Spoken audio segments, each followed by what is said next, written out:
भगवान से प्रार्थना करके दूर करता है। ऐसा है। राहुल सचदेवा जी, गाजियाबाद से। राधे राधे। राधे राधे महाराज जी। महाराज जी, कुछ लोग अपने अनुसार ही श्री राधा, श्री राम, महाकाल जी का नाम जप करते हैं और फिर ये भी कहा जाता है गुरु बिना गति नहीं है। तो क्या गुरुदेव की शरण में इस नाम जप करने का फल होगा कि उसे सदगुरु मिलेंगे और सदगुरु प्रदत्त नाम जप का फल होगा भगवत प्राप्ति जी। जो हम लोग अपने मन से नाम जप करते हैं इसका फल होगा सदगुरु की प्राप्ति। और जब सदगुरु जो नाम देंगे वही भले नाम दे दे तो सदगुरु के श्रीमुख से जो नाम मिलेगा वो परमात्मा की प्राप्ति कराएगा। इंदु राय जी। राधे राधे। राधे राधे महाराज जी। महाराज जी, मैं एक सेवानिवृत्त शिक्षिका हूँ। मेरे बच्चे सब अपने पैर पर खड़े हो गए हैं। अब वह लोग हम पर आश्रित नहीं है। अब मैं बाकी उम्र जो शेष बची है भगवान के भजन कीर्तन तथा पूजा पाठ में लगाना चाहती हूँ एवं एकांत चाहती हूँ। लगा दो, अब समय नहीं रह गया है। पता नहीं कब श्वास आखिरी हो जाए। खूब नाम जप करो और एकांत रहने की बात खत्म करो, घर में ही रहो। एकांत कहीं भागने की जरूरत नहीं। जो नाम जप करता है सारे तीर्थ उसके समीप आ जाते हैं। देखो आज का समय ठीक नहीं है। आपका स्त्री शरीर है, आप अपने घर में अपने बच्चे बहू के बीच में रहो और खूब भगवान का नाम जप करो अंदर ही अंदर। और बच्चों की सुधार वाली बातें और बन जाए तो किसी को फ्री सहयोग करो। जो पूर्व में आपको ज्ञान है उसको फ्री सलाह दे दो। उसको उचित सलाह देना भी तो भगवान की सेवा हो जाएगी। और भागो नहीं, कहीं भाग के मत जाना। हाँ, कहीं भाग के जाने की जरूरत नहीं। आज का समय ऐसा नहीं कि आप जाकर किसी तीर्थ स्थान में एक अकेली कुटिया बना कर रहे हैं। सब समय नहीं। अपने अपने घरों में रहो, अच्छे चरित्रवान बनो, नाम जप करो, अपने परिवार को भगवान की पूजा समझो। अब ऐसे जैसे एक सन्यासी रहता है ना, ऐसे रहो। बहू बेटे के बीच में रहो, लड़ाई झगड़ा मत करो, ज्यादा उनको उपदेश मत करो। नहीं, नए बच्चों को ज्यादा उपदेश अच्छा नहीं लगता है। ले तो ज्यादा उपदेश, उचित सलाह दे दिया, अपना नाम जप करें, अपने घर में रहो, सुरक्षित घर में रहो। आज का समय अब नहीं रह गया है ऐसा कि आप ऐसे तीर्थों में जाकर के कुटिया बना के रहें। वैसा नहीं रह गया है। बहुत मतलब समय के अनुसार अपने को परिवर्तित कर लेना चाहिए। बहुत समय वैसा हो चुका है। बहुत निम्न के उठ क्या चिंतन मन। अब देखो, एक स्त्री जा रही, उसके गले में बहुत 40,000 रुपया की चैन होगी। अब उसकी जिंदगी कितनी बड़ी है और ऐसे पकड़ा खींचा पूरे रोड में घसीटते। तो कितने नीच पुरुष है, कितने हिंसक वृत्ति वाले हैं कि एक छोटी सी रकम के लिए उसकी जान की परवाह नहीं करते। तो समय ऐसा नहीं रह गया है। अपने घरों में रहो, चाहे पुरुष हो चाहे स्त्री हो, अपने घरों में रहो और पवित्रता से जीवन निर्वाह करो तो तुम संत ही हो। हाँ, जो बीतराग भगवान के परमहंस जन हैं उनका तो बात अलग है। लेकिन आप लोग गृहस्थी का सेवन किए हो। अब घर गृहस्थी छोड़ करके संत बनना बहुत, मतलब जो संत के लक्षण हैं उनमें चलना बड़ा कठिन है। तो अब ऐसे हमें लगता है कि जो पूरी जीवन आयु अपने गृहस्थी में व्यतीत की तो घर में ही रहकर भजन करते हुए संत भाव से वहाँ रहते हुए अपना जीवन व्यतीत करना चाहिए। नहीं तो बहुत कठिन समय है, बहुत कठिन समय है। आप उसको अगर देखें तो आओगी परमार्थ के लिए और परमार्थ बनना मुश्किल हो जाएगा। वहाँ भजन ठीक हो रहा है, यहाँ भजन होना ठीक मुश्किल पड़ जाएगा। तो भजन करो अपने घर में बैठ करके। आशा जी। राधे राधे महाराज जी। महाराज जी, जब हम निद्रा में होते हैं और सुबह जागने पर हम कहते हैं कि आज बहुत अच्छी निद्रा आई, जबकि हम तो सो रहे थे। जिसको नहीं, आप जग रहे थे, बुद्धि सो रही थी।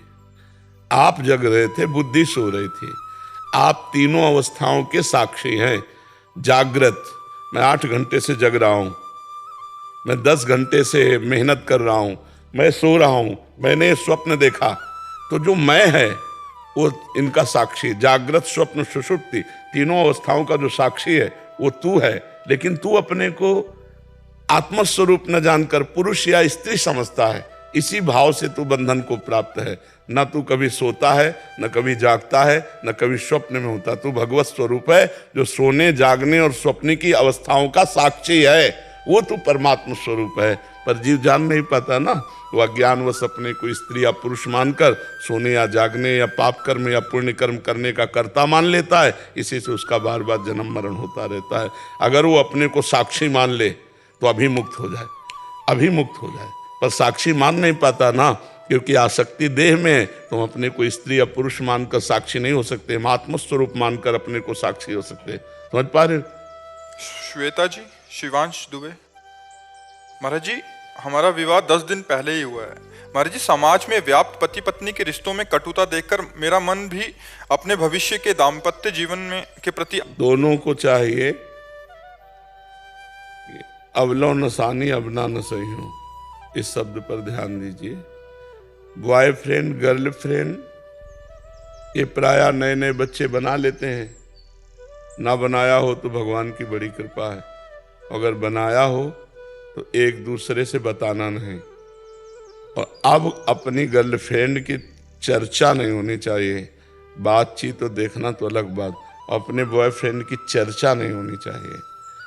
नया जीवन समझो, ब्याह हो जाने पीछे जो गलतियां हुई, मतलब आप लोगों में ना होंगी लेकिन जिनमें भी हो, वो एक खटास वहीं से पैदा शुरू हो जाएगी। तो हमारे नए जीवन में खटास ना पैदा होने पावे, कटिंग कोई हमारी भावों की ना होने पावे, इसलिए हमको अपनी बात पूर्व जन्म की मानकर उसे छोड़ देना। अब नया जन्म क्या, अपनी पत्नी से अनुराग करे, अपने पति से अनुराग करे और एक दूसरे की घर गृहस्थी की गलतियों को क्षमा करे।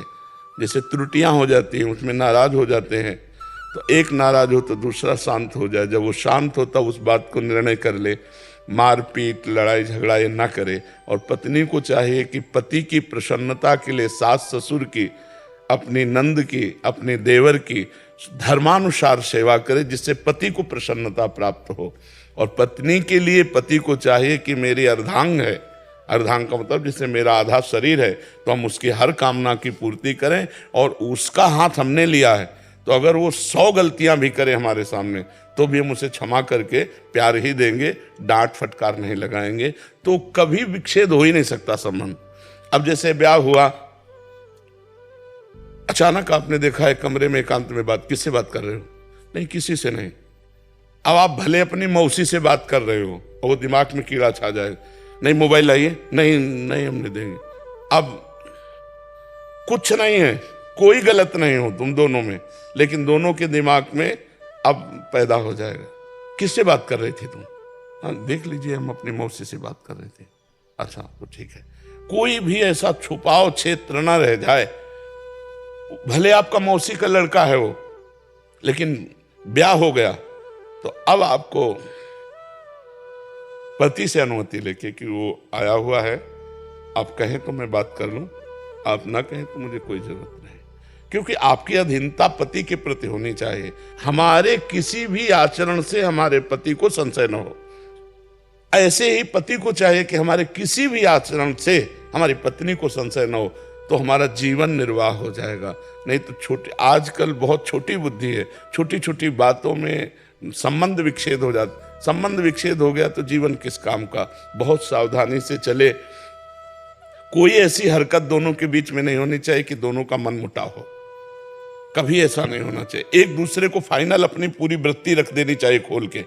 अगर वो संशय में, देखो आप पता लगा लीजिए, ये हमारा अमुक रिश्तेदार है, मुझसे बात कर रही थी या कर रहे थे, हमारा कोई संबंध ऐसा नहीं।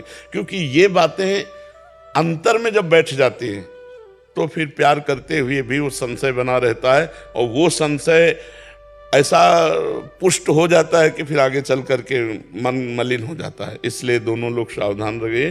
पीछे जो कभी कुछ तो उसको भूल जाइए, आगे नया जीवन आपका मंगलमय हो। और भगवान का नाम जप कीजिए, थोड़ी देर दोनों मिलकर भगवान की पूजा कीजिए, जिससे भगवान आपके जीवन को मंगलमय रखें।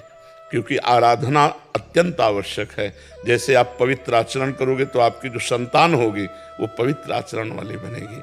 आप ही नींव हैं, आगे की जो हमारी पीढ़ी है उसकी नींव है। आप नाम जप करते हुए, भगवान का चिंतन करते हुए जीवन व्यतीत करेंगे तो आपकी संतान बलवान, बुद्धिमान, तेजोमय होगी। आप गंदे चिंतन, गंदा आचरण, गंदा व्यवहार, वैसे गंदे व्यवहार वाले बच्चे होंगे। महाराज जी, आपने बहुत सूक्ष्मता से इस टॉपिक को अपने उत्तर दिया है महाराज जी। महाराज जी, प्राय ऐसा बहुत जगह हो रहा है, नासमझी के कारण फिर बहुत सारा संधि विच्छेद, और ये बहुत प्राय बहुत बड़े स्तर पे हो रहा है महाराज जी। रोज प्रश्न आते हैं बहुत। हाँ, क्योंकि बहुत गंदगी फैल रही, हर बच्चा, बॉयफ्रेंड, गर्लफ्रेंड, बेविचार, गंदी बात, नशा, ये सब। अब हम कहते हैं कैसे गृहस्थ धर्म का। देखो, आप भले गर्लफ्रेंड बनाए हो, लेकिन आपको वो लड़की पसंद नहीं है जो दूसरे को बॉयफ्रेंड बनाए हो। आप बताओ, ईमानदारी से बताओ, आप भले बॉयफ्रेंड बनाए हैं, लेकिन आपको वो पति चाहिए जो केवल आपसे प्यार करे। ऐसा कैसे हो सकता है? आप अपना चरित्र दूषित रखें, आपको चरित्रवान मिले, ऐसा कैसे हो सकता है? पहले तुम पवित्र और ईमानदार बनो, तब फिर दूसरे के लिए पवित्र और ईमानदारी की बात करो। और आजकल ये बहुत ही हवा चल रही बॉयफ्रेंड गर्लफ्रेंड वाली, नहीं चल रही। यहाँ तक कि एक और नाटक चल पड़ा है, लिव इन रिलेशन। अब बताओ ये क्या है? लिव इन रिलेशन क्या है? ऐसा कैसे हो सकता है? ऐसा कैसे जीवन हो सकता है? आप विचार करो। ये भारत है यार, भारत की एक मर्यादा है, ये धार्मिक देश है। ये कोई ऐसा नहीं कि अन्य देशों जैसा हो कि जब मनावे जिसके साथ मनावे आप चली जाओ, ऐसा नहीं है। ये चरित्रवानों का देश है, यहाँ एक अलग महिमा है। हम भारतवासी किसी अन्य का अनुकरण नहीं करते, अन्य हमारा अनुकरण करे। हम धर्म से चलने वाले लोग हैं, पर आज वो अन्य का अनुकरण होने से गंदी बातें आई। अपने देश की कहीं भी जो लिव इन रिलेशन या बॉयफ्रेंड या गर्लफ्रेंड, हम कहते फ्रेंड बनाना पाप नहीं है, लेकिन बेविचार करना पाप है। जब तक आप एक दूसरे का जीवन निर्णय न कर ले कि हम समर्पित एक दूसरे को आजीवन, तब तक आप उसके चरित्र को दूषित मत कीजिए। पर ऐसा कहाँ होता है? मुझे तो जैसा सुनाई पड़ा, क्योंकि अपने न समय में था और ना अपने किसी को जानते हैं ऐसे, लेकिन जो नए नए बच्चे मिलते हैं उनका मतलब यही होता है, बताते हैं कि मतलब यही है कि गंदी बात करना मतलब यही है। तो गंदी बात करके तो फिर जब नवीन पुरुष या नवीन बालिका को आप स्वीकार करेंगे तो आचरणों में देखो, खुली बात है, अगर आप 4 होटलों का हफ्ते में भोजन पाते हैं तो आप एक रसोई का भोजन नहीं पा सकते। आपको 4 होटलों की चाट दौड़ाएगी बाहर। तो जब ये रसेंद्रिय है तो जनेंद्रिय। फिर अगर 4 पुरुषों से तुम्हारा मिलने का स्वभाव रहा है तो तुम एक पुरुष में नहीं टिक सकती। अगर 4 लड़कियों से मिलने का स्वभाव रहा है तो एक लड़की में नहीं टिक सकते। अब गृहस्थी तुम्हारी क्या होगी? तुम देख रहे हो हमारा पति औरों से बात कर रहा है, औरों के साथ खेल रहा है, वो देख रहे हैं कि हमारी पत्नी औरों से बात कर, क्या गृहस्थी रहेगी यार? गृहस्थी तो तब होती जब एक दूसरे से प्यार होता। मेहनत करके पूरे दिन आया और मुस्कुराकर उन्होंने स्वागत किया और दोनों घर गृहस्थ, तो वो जीवन लगा कि हाँ यार कोई जीवन है। अब वो घर आ रहा है, वो देख रहा है दूसरे पुरुष से बात कर रहे, क्या जीवन है ये? नरक जीवन है। तो हमें लगता है कि सुधार किया जाए और ब्याह हो जाए, तब तो हर क्षेत्र में बिल्कुल ब्रेक लगा देनी चाहिए और अपने पति के अनुकूल या पत्नी के अनुकूल होकर चलना चाहिए। नहीं तो बहुत ही गृहस्थ जीवन, बहुत ही कूड़ा जीवन हो रहा है इस समय। हर दूसरे दिन महाराज जी अदालत में केस आता है हमारे पास, हर दूसरे तीसरे दिन केस आता है। आप तो वकील हो, आपको तो पता ही। सैकड़ों की तादाद में हमारे पास केस आ चुके हैं पिछले 3 साल के अंदर। हाँ बिल्कुल। महाराज जी एक और सूक्ष्म विषय आपके समक्ष रख रहे हैं महाराज जी। जैसे विवाह हो गया, एक पत्नी का या एक पति का भाव ठीक है, बट दूसरे जने का भाव ठीक नहीं है, तो ज्यादा घुल मिल के बातचीत करना अकेले में, वो भी एक बड़ा धर्म संकट हो सकता है। मतलब किसी और से घुल मिल के, हाँ मतलब वो, क्योंकि वो तो बाहर हैं या इधर वो घर में ये बाहर हैं, तो फिर वो किसी अन्य। बिल्कुल नहीं, पत्नी को सावधानी रखनी चाहिए कि कभी भूल करके ऐसे आचरण नहीं करने चाहिए, या पति को भी, कि जिससे पति पत्नी के बीच में संशय पैदा हो जाए। क्योंकि संशय हो गया तो फिर कितने दिन टिक पाओगे? एक जगह कितने दिन टिक पाओगे? संशय नहीं होना। तभी तुम कह रहे हैं ऐसी माया का प्रभाव चल रहा है कि माता पिता पुत्र में संशय, पति पत्नी में संशय, मतलब विश्वास हटता चला जा रहा है। विश्वास हटता चला, बिना विश्वास के सब धूल है, सब धूल हो जाता है जीवन। गृहस्थ जीवन कितना सुंदर जीवन है, आप एक सद्भावना में देखो तो कितना सुंदर जीवन है। माता पिता की सेवा कर रहे हैं, मेहनत करके धन कमा रहे हैं, पत्नी के साथ खुशी है, छोटे छोटे बच्चे राजी खुशी से, ये कितना सुंदर सेवा बन रही भगवान की। अब उसी में ये सब गंदी बातें तो सब कूड़ा हो जाता है। इसके लिए शास्त्र स्वाध्याय करो, सत्संग सुनो, नाम जप करो, जिससे बुद्धि पवित्र हो, हमें पता चले क्या करना चाहिए क्या नहीं करना चाहिए। तलाक और डाइवोर्स तो वैसे भी सनातन में नहीं है। नहीं, इसका गाँव में कभी सुना ही नहीं ना, गाँव में कभी हुआ नहीं, कभी सुना ही नहीं। ये तो अब सुनने को, हाँ कितनी बड़ी, आप देखो कितनी बड़ी समर्पण वृत्ति होती थी। हम अपने सामने की बात कह रहे हैं कि लड़का कभी लड़की को देख नहीं सकता जिसके साथ ब्याह हुआ है, लड़की लड़के को नहीं देख सकती।